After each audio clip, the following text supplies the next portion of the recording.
This is your WCIA 3 forecast first, sponsored by Matex Heating, Cooling, and Plumbing. That's our Flooring America weather. INET cameras from all over the place. Weather from Charleston to Mattoon, Decatur, Springfield, Danville, and everywhere in between tonight is looking great. No issues out there. Temperatures very mild. Look at this, 50 in Champaign, 54 in Effingham. It's 11 o'clock at night, still very mild. But this is what we're going to start to watch. The radar here. While we are expecting dry conditions tonight, that won't be the case tomorrow morning. Wipers on, lights on tomorrow as the rain is going to be moving into the area. As always, you can get the latest on the WCIA 3 weather app. You're going to want this because tomorrow, the radar feature on here, we're going to have thunderstorms around. This may be alerting you when severe weather could impact us. We'll talk more about that in the forecast when we come back. WCIA 3 News starts right now. Now on WCIA 3 News. More clinics mean more vaccines. Why some in one county still aren't getting the shot. Plus, it's a map that helps determine who your representatives are. But redrawing them is no easy task. And the season didn't end the way he wanted, but he still checked a lot off of his list. What parting words Iota Sumu has for Illini Nation. You're watching your local news leader. This is WCIA 3 News at 10. We've got some additional resources from the state. We're trying to make the most of them, so we're trying to vaccinate as many people as possible.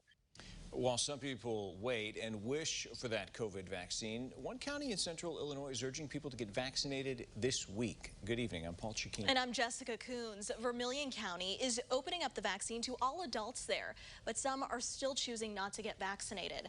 WCIA 3's Bryce Beamit has more on the push to get people the shot.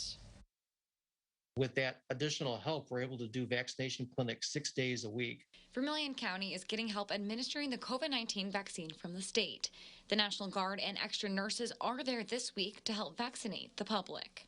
We are urging people to sign up for our clinics this week because we are not going to be able to maintain clinics at this level once we don't have this additional support. With the additional help, the county is opening vaccine eligibility to anyone old enough and medically able. If you're over the age of 18, then we're happy to give you Moderna or Johnson & Johnson. If you're over the age of 16 and we have it available, we're happy to give you some of the Pfizer. But some people in Vermilion County may not want the COVID-19 vaccine. I do believe myself that sometimes going natural vaccine, natural immunity is always better. Shelly Smith, who lives in Danville, is among those avoiding the shot, at least right now.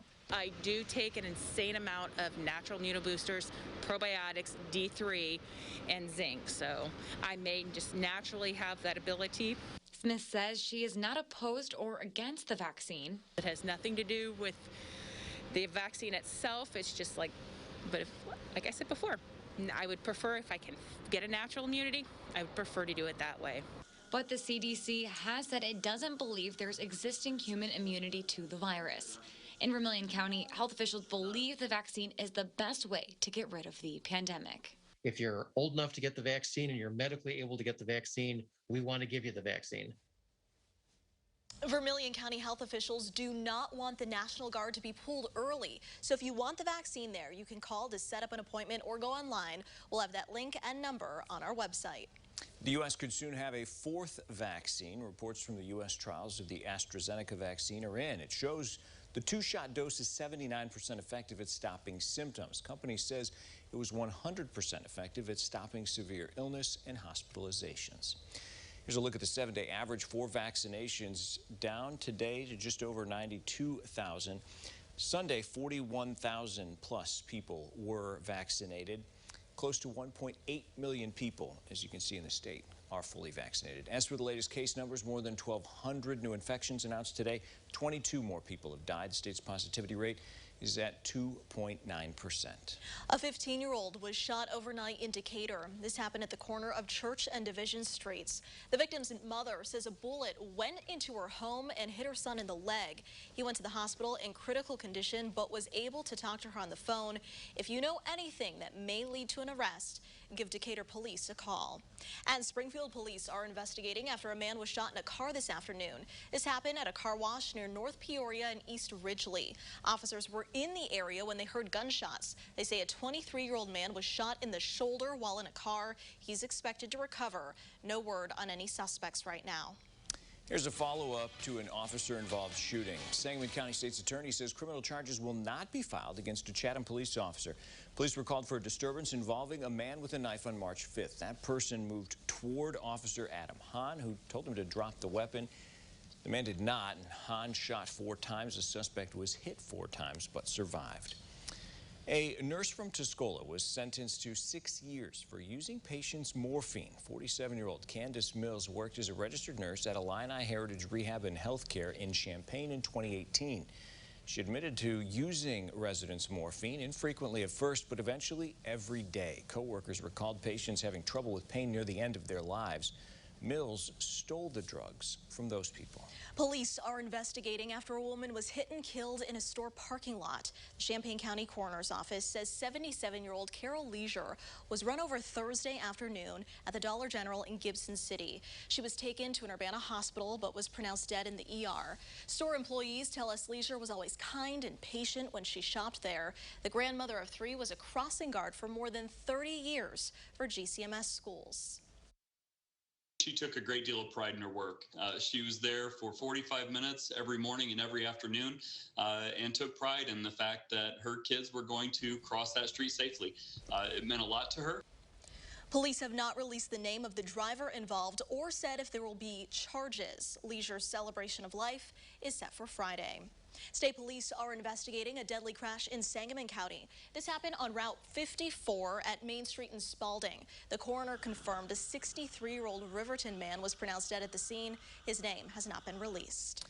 Effingham police arrested a man they say left his 3-year-old child alone at home. Officers were called to the intersection of Henrietta and Fayette Streets in Effingham Saturday morning. They were responding to a 2-car crash. One of the drivers, Jared Herr, was arrested for DUI and other charges. Later that morning, officers found Herr left his 3-year-old alone at home. The child was found safe and turned over to family. A trucking company in Atwood's asking people for help finding an employee of theirs that went missing. Danny West works for the Bob Jameson Trucking Company.